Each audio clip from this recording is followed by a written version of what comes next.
राधे राधे। एक बार फिर से मेरे YouTube चैनल पे आप सभी का बहुत ज़्यादा स्वागत है। तो आज हम कामिका एकादशी की कथा सुनेंगे और साथ ही उसके महत्व के बारे में भी सुनेंगे। एक इसके पहले अगर आप चैनल पे नए हैं तो चैनल को सब्सक्राइब कर लीजिएगा और वीडियो अच्छी लग जाए तो वीडियो को लाइक कर दीजिएगा। तो सबसे पहले हम कामिका एकादशी के हम महत्व के बारे में जानेंगे।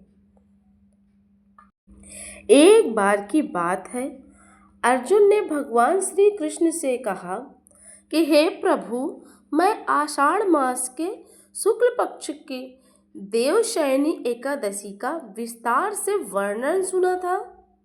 अब आप मुझे श्रावण मास के कृष्ण पक्ष की एकादशी के व्रत की कथा सुनाने की कृपा करें।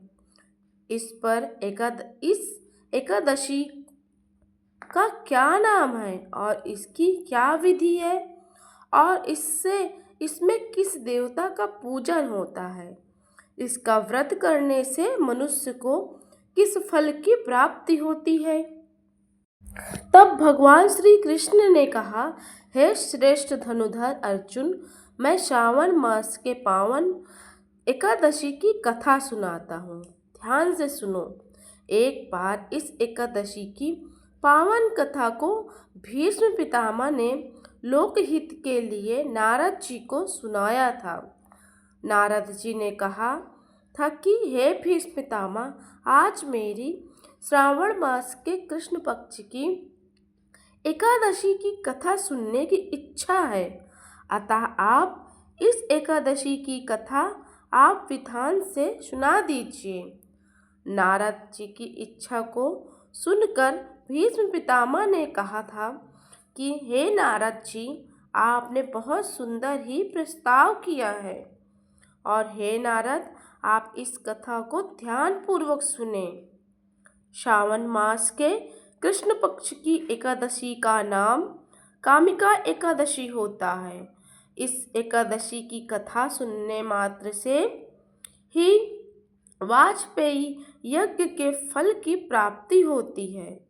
कामिका एकादशी में उपवास में रक्त शंख चक्र गदाधारी भगवान श्री हरि का पूजन होता है। जो मनुष्य इस एकादशी को धूप दीप नैवेद्य आदि से भगवान विष्णु जी की पूजा करते हैं, उन्हें गंगा स्नान से भी अधिक उत्तम फल की प्राप्ति होती है।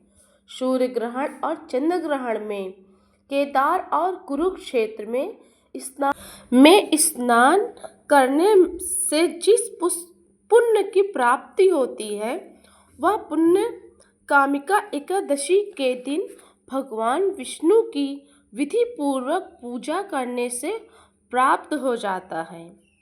भगवान संसार में की पूजा का सबसे अधिक फल, अतः भक्ति पूर्वक भगवान की पूजा ना हो सके तो श्रावण मास के कृष्ण पक्ष की कामिका एकादशी का उपवास करना चाहिए। इस व्रत को करने से मनुष्य ज़्यादा फल मिलता है। आभूषणों से युक्त बछड़ा सहित गाय गौदान करने से जो फल मिलता है, वह फल कामिका एकादशी के व्रत से मिलता है। संसार सागर तक महापापों से फंसे हुए लोगों को इसमें मुक्ति के लिए कामिका एकादशी का व्रत करना चाहिए। संसार में इससे अधिक पापों को नष्ट करने वाला और कोई उपाय नहीं है। अध्यात्म विद्या से जो फल प्राप्त होता है, उससे अधिक फल कामिका एकादशी का व्रत करने से फल मिल जाता है। इस उपवास के करने से मनुष्य को यमराज के दर्शन होते हैं और ना ही नरक के कष्टों को भोगने पड़ते हैं। वह स्वर्ग का अधिकारी बन जाता है।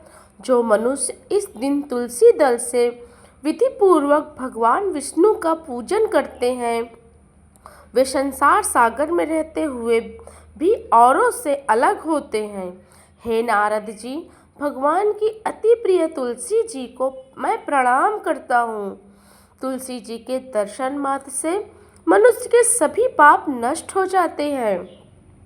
शरीर के स्पर्श मात्र से मनुष्य पवित्र हो जाता है।